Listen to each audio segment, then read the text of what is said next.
And welcome back. Today, we are going to add our core machine state logic, which is going to require some additional bits of uh, code, or not.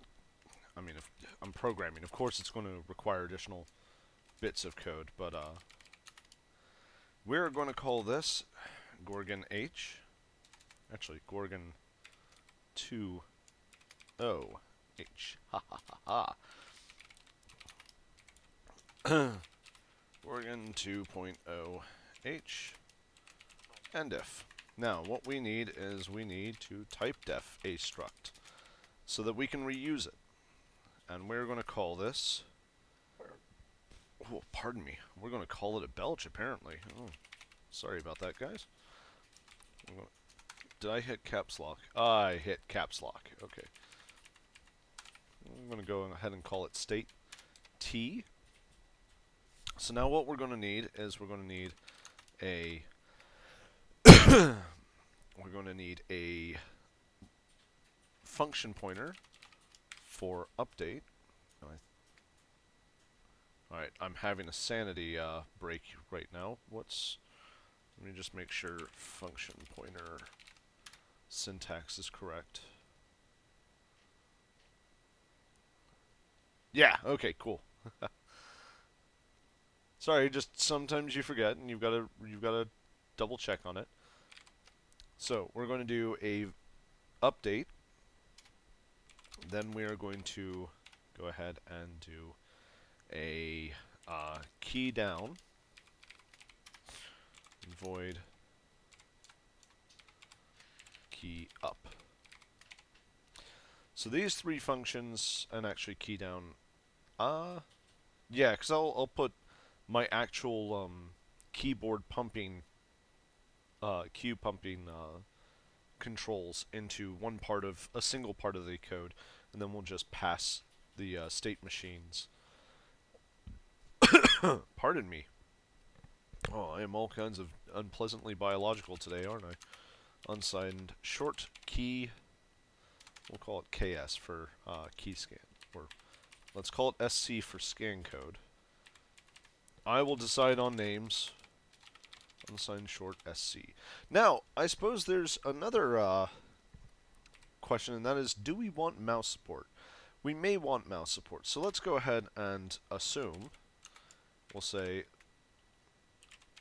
mouse down, and we will give this. We're not going to implement this right now, but we will at least have the data there for later. So X, Y, and then an unsigned char for buttons. Actually, you know what? I'm just going to put it as an int for buttons. They take up the same amount of space on the stack because the x86 in 16-bit mode, all pushes to the stack are always 16-bit. So it doesn't really matter. And mouse up. We'll go ahead and pass because you never know when you might need it. In buttons. Okay. So that's our state machine. We also need a function where we can set the pending state machine.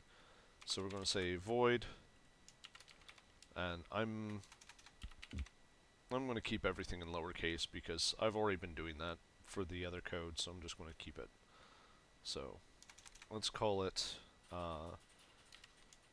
S for state, next state.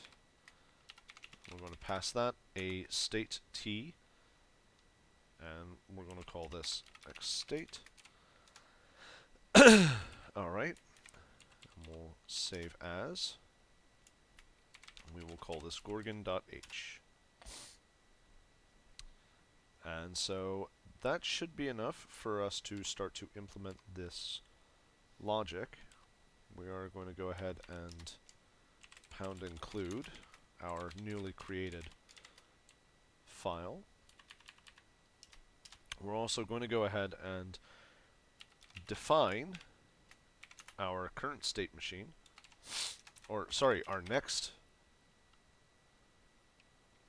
We'll call it SM next. And then what was the syntax? It was, tell you what, we are going to be sensible and say copy and say edit, paste. All right. And so what this is going to do is it's going to, almost forgot, we need a unsigned int. What do I want to call this? We'll just call it sys status. And that will equal to 0. We'll get into what this is for in just a short moment, but for right now, we're going to say sm next equals next state, and then sys status or equals system state pending. And then let's go ahead and grab. Oh, no, too much.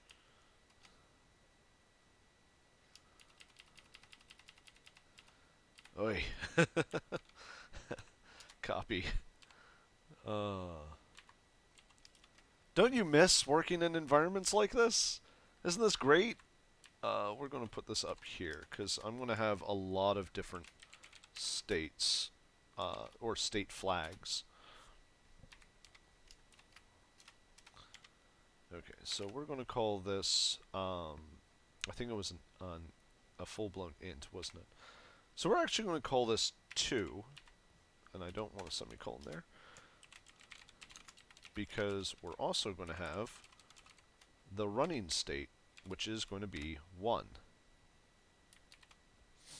Save. So let's go ahead and get this copied. So now that we've got our flag set, that there's a state pending, and we've got our next state stored, we can come down here and we can say if what did I call it? Sys status. If sys status and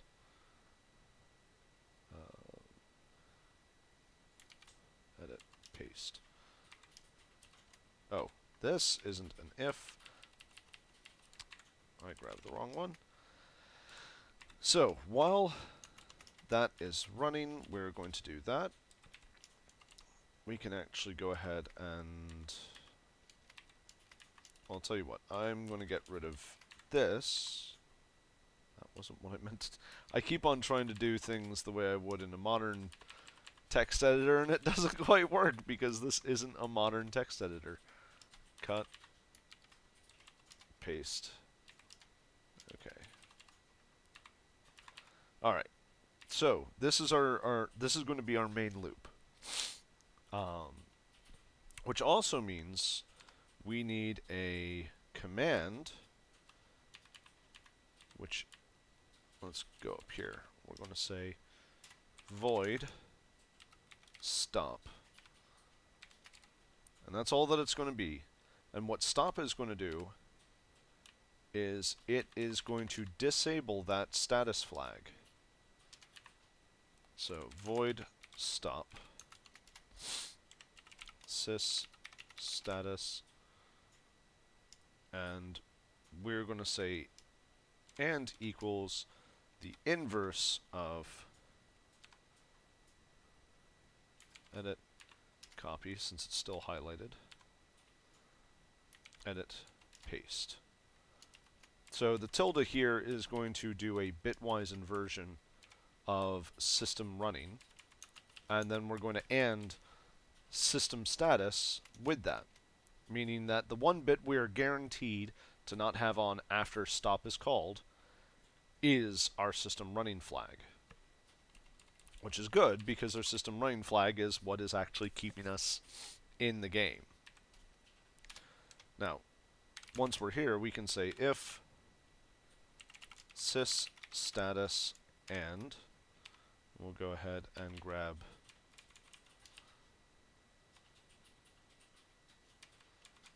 that, edit, copy, edit, paste.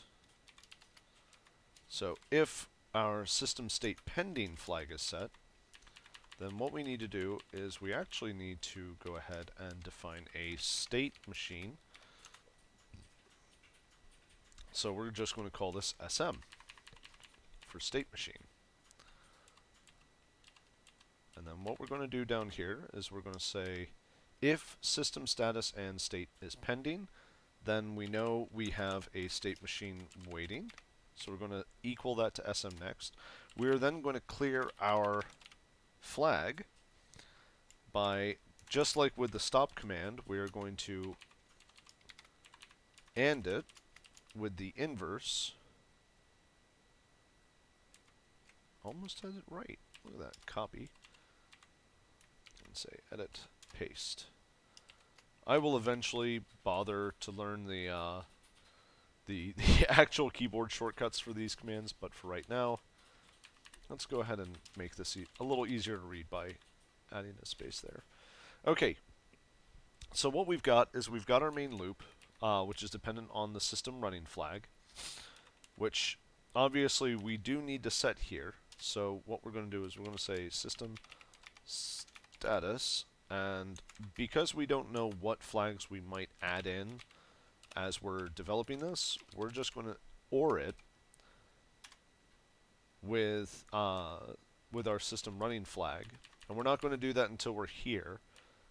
Which, by the way, let's. Okay, it is defaulted to 0. So we go ahead and flag that our game is ready to run, and then as long as that running flag is going, we'll go ahead and do this loop. And then if we have a state pending, state machine equals state machine next. System status disables the state pending flag, and then we can go sm dot update. That was what I called it, right? Yeah. Okay, so sm dot update, and let's go ahead and we'll handle our keyboard first. Actually, let's do it as a while. kb dot has key. So while it has a key, we'll go ahead and get that unsigned short scan code equals kb get key. Now, if I remember correctly, it's bit 8 is what is communicated to us if the key is released, I think. We'll figure that out in just a moment. Because when we set up our default state machine or our default state for right now, for testing purposes, we'll go ahead and have it that it just the moment keyboard down happens, we go ahead and call stop, and then as long as that then leads to it triggering the moment we hit a key, we can then try and do it with when when key up is run, then we'll go ahead and stop then, in which case pressing the key shouldn't do anything. Releasing the key will then stop the program. So unsigned short equals get key. We'll say if sc and 0x080. I should probably put spaces so that it's a little bit easier to read. Okay, so this is key pressed. And then what we'll do is we'll say, or I think we just said if the key is released, then we will go sm dot key up, and we'll send sc, and we'll do and the inverse of 0x080. I probably don't need these extra parentheses. I should just be able to do it that way. Else sm dot key down sc. And then this just removes that flag so that when we're writing the functions, we can just reference the same key whether it's being pressed or released. Because we've already got it going to different functions, so that's going to tell us whether it's pressed or released anyways. So that should make that a lot more straightforward. And then we'll update, and then we'll come back around and restart this whole cycle over again. There is going to be a little bit extra in this eventually, basically to make sure that we don't just run at full speed no matter what, because that's going to make games unplayable on any computer that's above a certain number of megahertz. No matter how complex you make the scene, there's always going to be some processor that's too fast. So we're going to put in a little bit of like a slowdown logic, but we're not going to do that yet because we actually need our timer implemented for that. Anyways, we have this set up, and there's actually a couple of functions I want to do real quick. And notice we haven't implemented the mouse yet. We'll get there, I promise. So then what we also need is we need void s, and we need null. Then we need void s null key. And the reason for these, and I'll go, I almost forgot, unsigned short sc, and then I need a void s null mouse. That's int x, int y, int buttons. These three functions are kind of my null functions to test for whether or not it's a it would be a null in that state machine. I think runs marginally slower, at least on certain versions of the processor that I've had to work on. It's slower to do a test and then execute rather than just to blindly always execute a function pointer. So what we're doing is we're creating a set of null functions that don't do anything. They are nothing but a return statement, basically, or an implied return statement. And we're going to come up here and we're going to go ahead and add in our default. We'll go ahead and add in like a default state. So we're going to say void set no. Well, we'll say set default state. This function's not going to last. It's going to get removed once we start actually implementing the real state machine that we're going to be using. But this is just to make sure that our skeleton code is working properly. So what we're going to do is we're going to say state t s, and we can actually go ahead and fill it in and say s null s. You know what? No, let's go ahead and add in some proper functions. So s. We'll go ahead and say v screen 0 just so that we have something to look at. So we're going to say s kd for key down, or actually I'm going to call it default kd for key down, unsigned short sc, and for right now that's going to call stop, and then void default, if I could spell, ku for key up, unsigned short sc. And we're not going to have that do anything just yet, but it will be doing something eventually. And we're going to go ahead and use this as multiple lines. And I can't have a command in old school C. You cannot have a command before your last variable is defined. So it's a thing. Let's put default kd, default k up, and then null or S null mouse. I think I need another one. Null mouse. Last two there probably aren't necessary since I'm not actually utilizing the mouse yet, but you know, never hurts to just be that little bit extra. So, oh, too far. Edit, copy, edit, paste, and then we're going to say, what did we call this? S. Because we like descriptive variable names, don't we, folks? Okay. So all that we're doing in this function is we are creating this state machine, which is going to have a number of functions, which, by the way, I need to actually define all those functions in the header so that everyone can see them. We're just going to wholesale copy because it's quicker this way.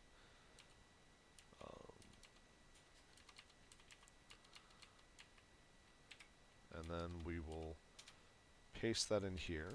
We're going to change these to just function definitions rather than, or declarations rather than definitions.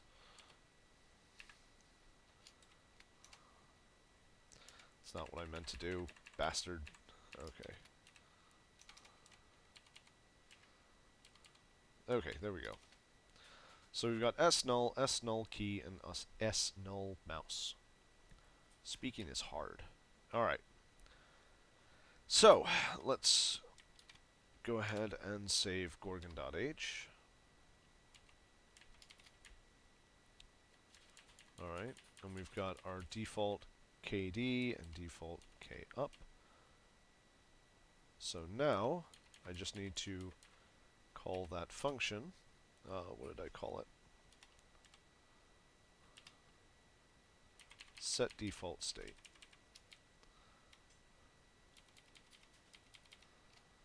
Edit, copy, page down a bunch. Edit, paste. Alright. So, let's see if that works. In theory, it should work.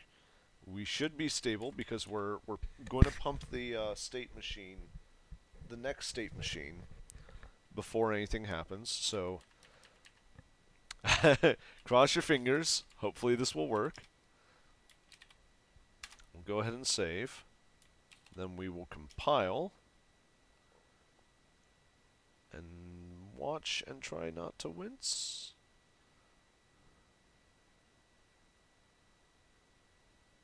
Oh, there is an error. A lot of warnings. I don't care. Statement missing. Oh, missing semicolon. See? That's what always gets you.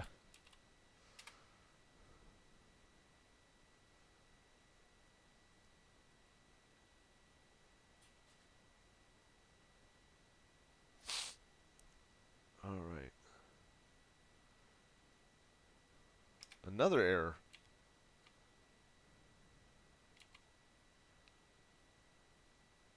Oh, did I not say the right name? File open. H. Video.h. Show screen. Show screen. That's what we need. Okay. Page up. Show screen. File. Save. Make. See, you get spoiled with modern IDEs because they like fill in keywords for you and remember variable names, whereas like in this, nah, I'm on my own. I got to remember all that shit myself. And my memory is not the best. Okay, and there we go. We pressed a key and it quit, which is exactly what it should have done. So now we're going to see if it will wait until I release the key before it quits. And as long as that works, we know our state machine pretty much works. So make exe file.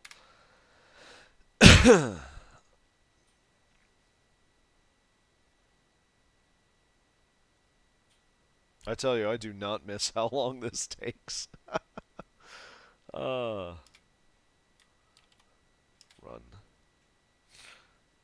Okay.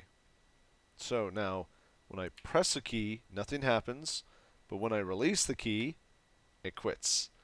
Excellent. All right. So everything is so far working. It's working as it should. Knock on wood.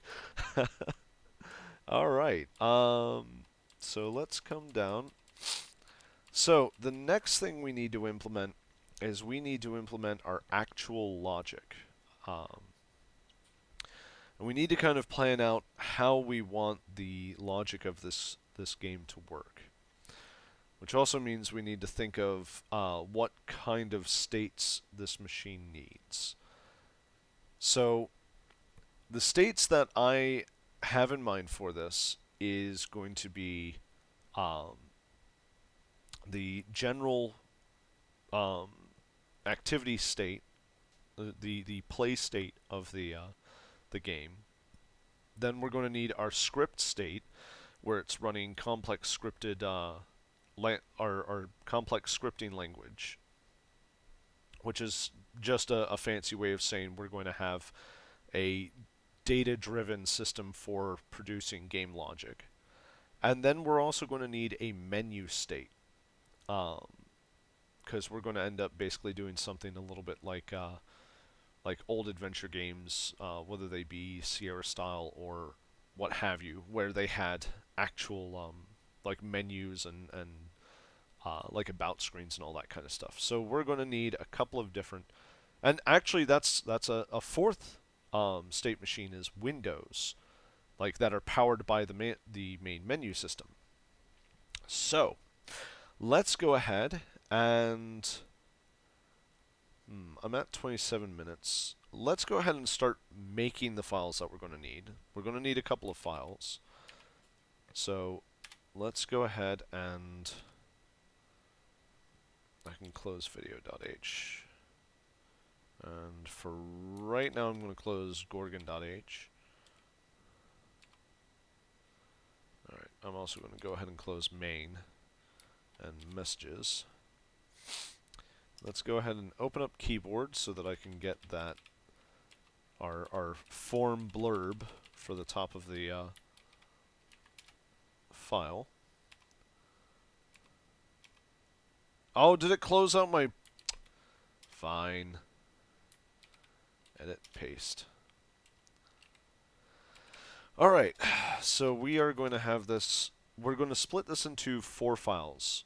We're going to have our script file, which is going to have our scripting logic. Scripting logic state machine. And because we already know we're going to need it, we'll go ahead and say include, no, I did want gorgon.h, and we will go ahead and say save, and we are going to call this script.c. Now this file is actually going to end up being quite large because when we implement our scripting language, we're going to have a lot of logic that's going to kind of try and maintain and parse through our scripting system. So for right now, though, we're going to leave this as fairly small because what we are going to do is we're going to say save as while it's nice and small, and we're going to say menu.c. And in fact, let me go ahead and delete this and say menu state machine. File save. Okay, and then we will say window controller state machine. File save as window.c Yeah, because then you can see we've got menu and script.c, so now window.c, and then we need our um, gameplay state machine file. Save as. We're going to call this game.c. Okay, so we've got all of our new files created. Let's go ahead and add them to the project. So we need game, we need menu, we need script, and we need window. All right, and as always, we will close the project and then reopen it.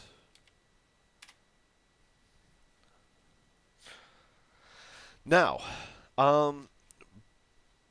the first thing that we're going to want to do really is we're going to want to set up the scripting system, at least by default, because the scripting system is going to tell us what the game is actually going to do. It's going to tell us what assets to load, what to draw where on the screen, and it's going to tell us what elements the game needs to actually deal with.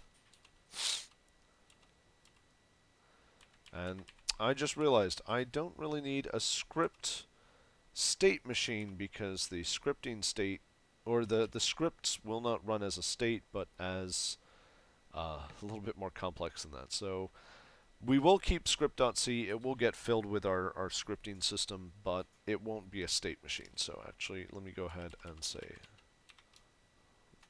we'll just remove that line, because that line's not really accurate. But it is going to be our scripting logic. And we're going to need to develop some tools to build up that scripting language. I've got some thoughts that I'm tinkering around with. I've kind of like been trying to avoid using an actual scripting language in the traditional typed sense, because I feel like a lot of those tend to be a little bit rough for new users because there's a lot of abstraction going on. So what we're actually going to be trying to do is come up with a tool in DOS which will allow us to build up basically graphs, kind of like what a lot of modern systems like Unreal Engine do. Only we're going to be doing it in text mode, so won't that be exciting? I'm sure that won't be a pain in the ass, and we're not going to just be like, pulling our hair out at that point. Um, I don't know if I'm going to have that actually in this series, or if I'm going to record me making that program at all. If there is interest in seeing me code that tool, I will absolutely record it. Uh, but yeah, and that tool's probably going to be entirely in text mode because you know what? It's DOS.